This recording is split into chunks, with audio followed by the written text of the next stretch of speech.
Welcome to Talk Across America. I'm Doug Miles, and we're here in beautiful Sarasota, Florida.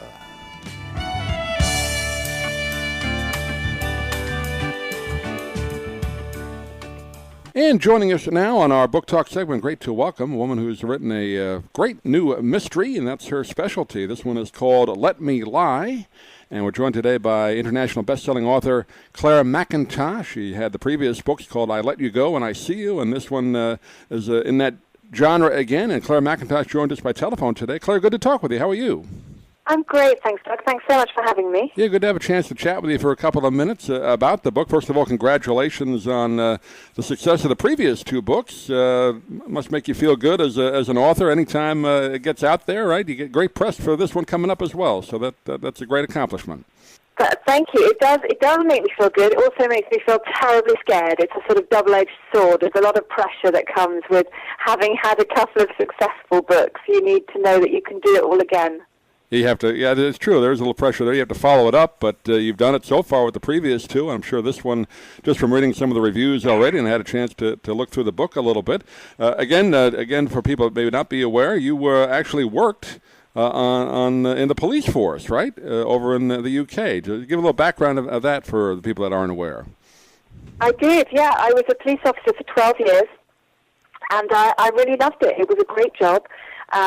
It enabled me to meet all sorts of people from different backgrounds, which is great now when I'm writing. Gives me a huge resource to draw on. I left in 2011. I wanted to spend a bit more time with the kids, and that's when I started writing. And I wrote for magazines and newspapers, and then I wrote my first novel, I Let You Go. As a police officer, I know, just from a friend of mine was a policeman for a long time, you do a lot of writing anyway because that's what you have to do. After you work on a case, you have to write it all out. So I guess that kind of helps you in a sense. You've had that experience of writing a lot. Yeah, absolutely. And I think people think of police writing as being quite dry, but actually, even though you're writing about facts and not fiction, it's still a form of storytelling. It's still listening to a victim of crime and finding the right words to tell their story. It's listening to witnesses, all of whom have a different account of what's happened, and finding the stories from all of those.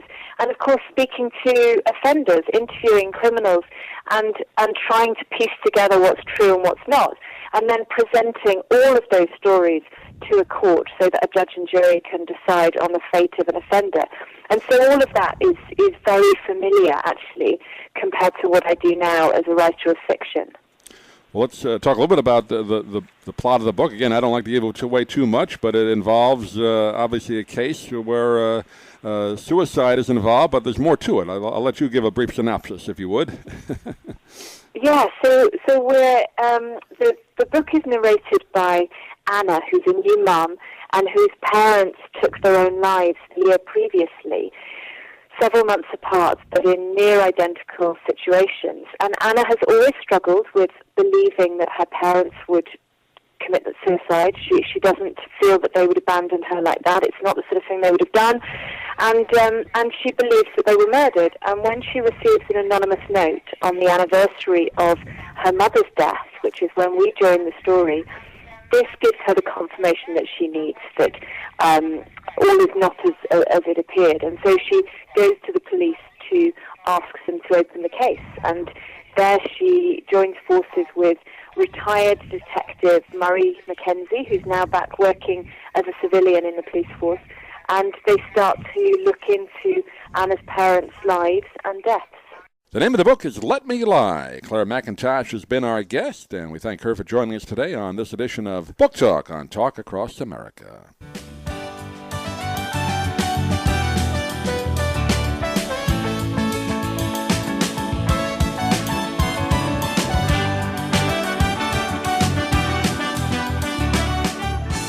Thank you for joining us today on Talk Across America.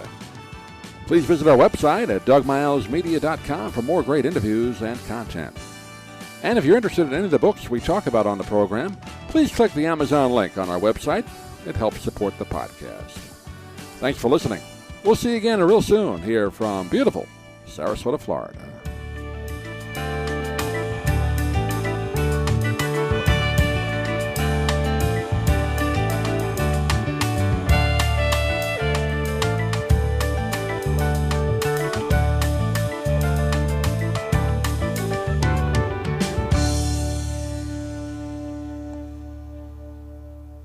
I'm Stan Brock. 30 years ago, I formed Remote Area Medical to help people overseas.